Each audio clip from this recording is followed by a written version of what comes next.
So specifically, we painted 4 themes late 2014 that we wanted our clients to be aware of, and here they are right here. So as we kind of indicated, we showed you all the good news that we see in the economy, and then here's kind of the reality.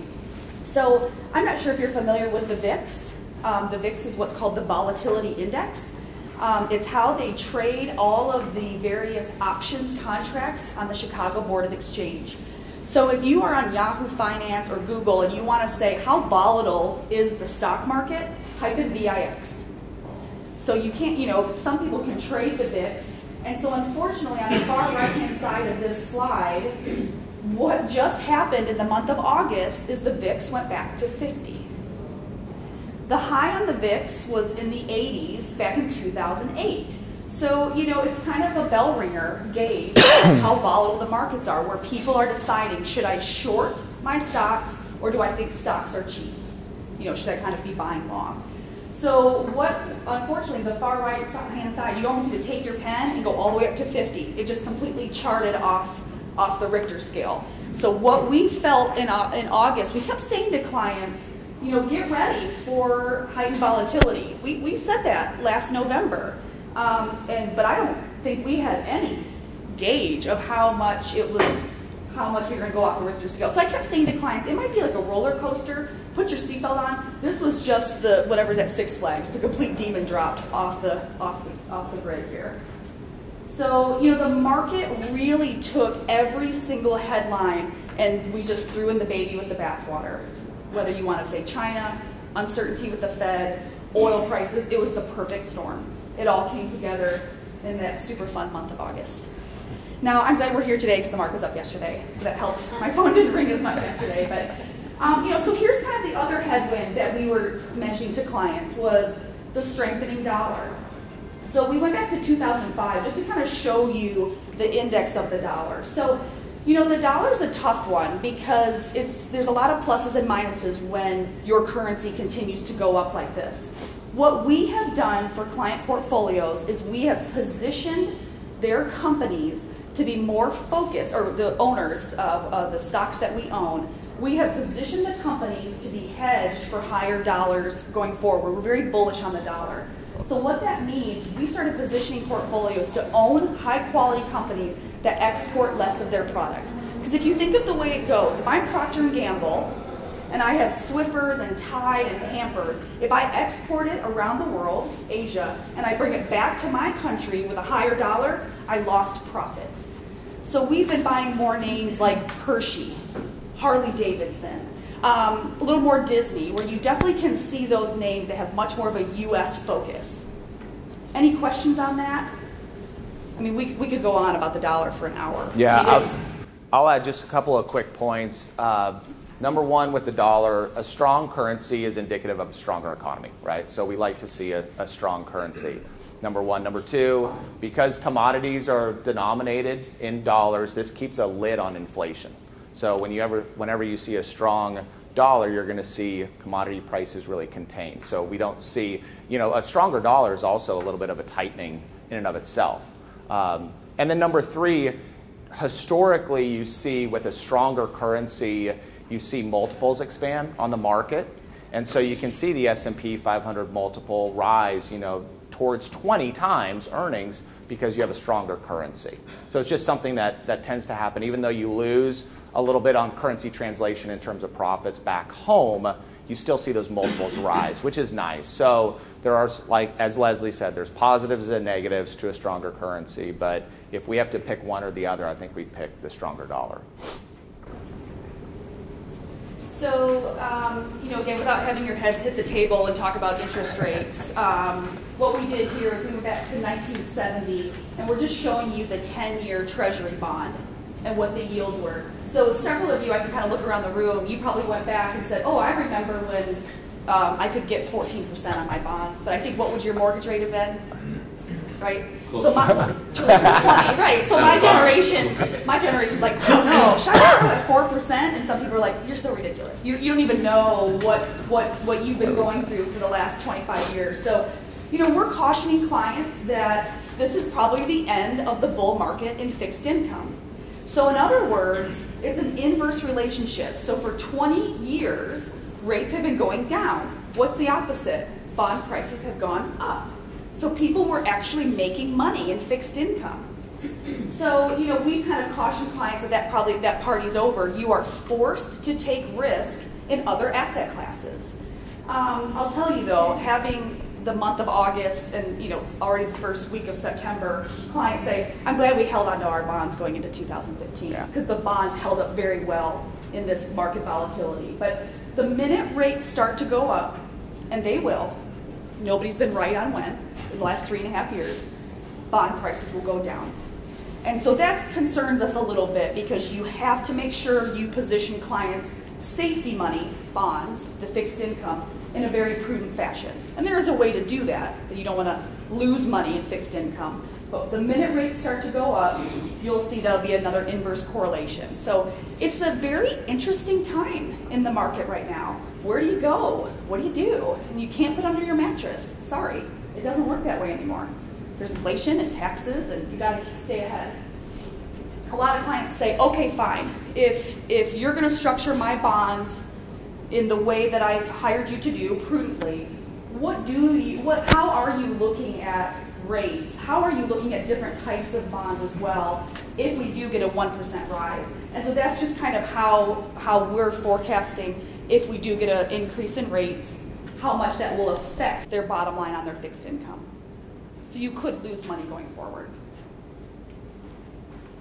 So here's the chart that, of why we kind of caution clients going into 2015. It's going to get a little choppier. We went back to 1928 on the S&P 500, and we are showing you in the green diamond the average bull market of all those different time periods. On the bottom, you can see duration in months, how long a bull market can last, and on the upper side here, the percentage of gain. So what we're showing you here in orange is if you would have bought, like Warren Buffett did, at the bottom in March of 2009, up through today, up through August 6th, you'd be up 207%.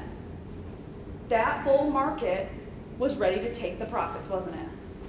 It was time to go. It was all done. It had its room. We had a great 77 months.